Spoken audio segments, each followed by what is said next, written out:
ఏడు చేపల కథ.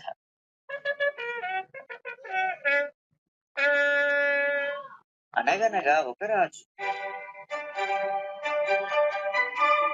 ఆ రాజుకి 7 కొడుకులు ఉన్నారు.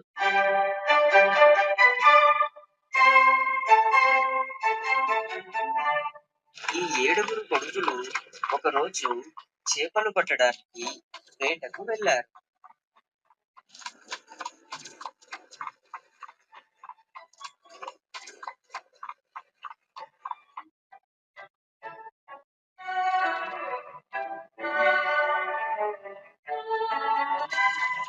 చెరువులో గాలం వేసి 7 7 చేపలు పట్టారు.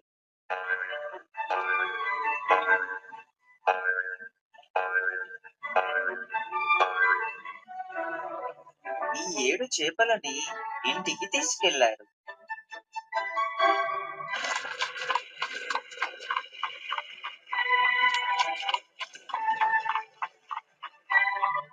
ఈ చేపలని ఎండలో ఎండబెట్టారు.